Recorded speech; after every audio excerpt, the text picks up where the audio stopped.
Välkomna till årets sista vidrapport.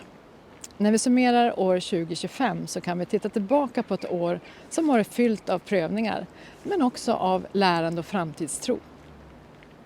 Vi ser också ett allt mer oroligt omvärldsläge och det här påverkar naturligtvis både Sverige och Skellefteå på olika sätt.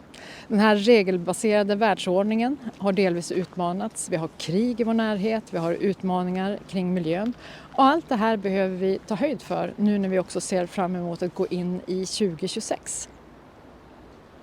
Samtidigt så kanske den största händelsen som har påverkat Skellefteå år 2025 är ju naturligtvis Northvolts konkurs i mars. Och den här påverkan har ju varit framförallt för de människor som har förlorat jobbet. Men också för näringslivet och för Skellefteå i stort. Samtidigt så kan jag konstatera att när det värsta händer så tar det verkligen fram det bästa i människor. Så jag vill verkligen tacka för det enorma fina samarbete som har varit här i Skellefteå mellan näringslivet, civilsamhället och det offentliga övrigt för att verkligen mildra effekterna av den här konkursen. Samtidigt så finns det mycket lärande att dra av detta. Skellefteå har kanske den mest unika erfarenheten just nu, kanske i Europa, av att försöka hantera en väldigt snabb samhällsomvandling och uppgång men också av en stor konkurs. Och det här lärandet ska vi naturligtvis dra erfarenheter av för att Skellefteå och även Sverige i stort ska stå stärkta inför framtiden.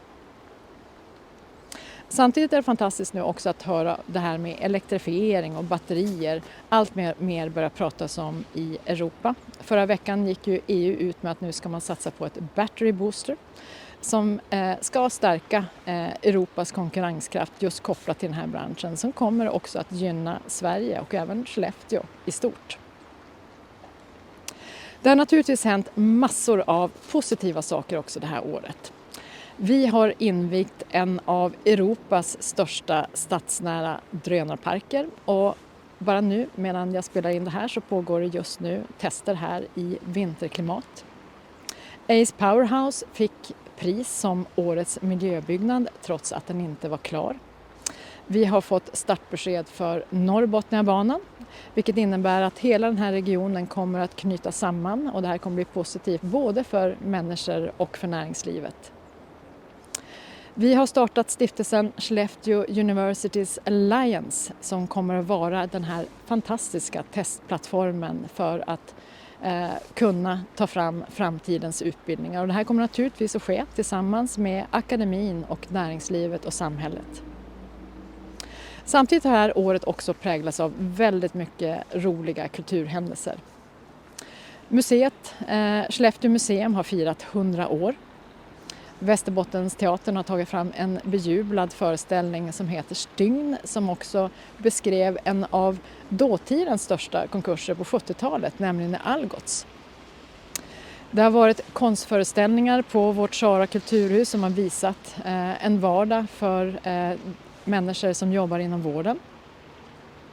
Och vi har också haft en mötesplats för ungdomar som har pratat om psykisk ohälsa på Kulturhuset som kallas för en hyllning till framtiden, vilket det verkligen var.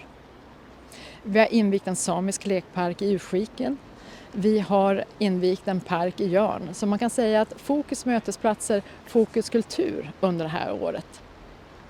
Vi har också samarbetat med andra kommuner när det gäller en konstfestival där vi har tagit fram olika konstverk under rubriken Wall Street Festival.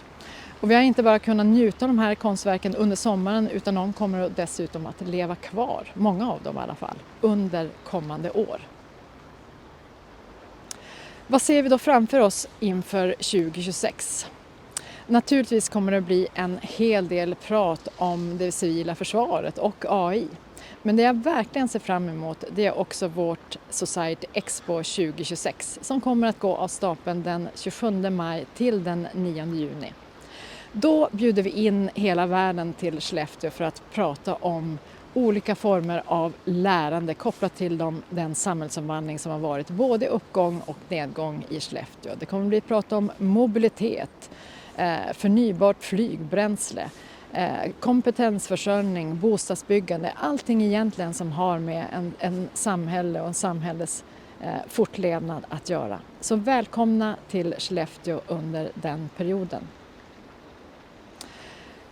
Nu när året går mot sitt slut så vill jag verkligen tacka alla för ett fantastiskt gott samarbete under det här året. Vill skicka ett alla tack till alla de som jobbar i välfärden under alla helger och gör livet bättre för oss Skelleftebor.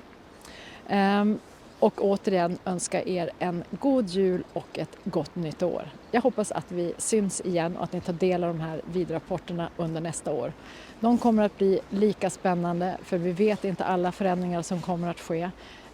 Men vi kommer att stå rustade för dem tillsammans.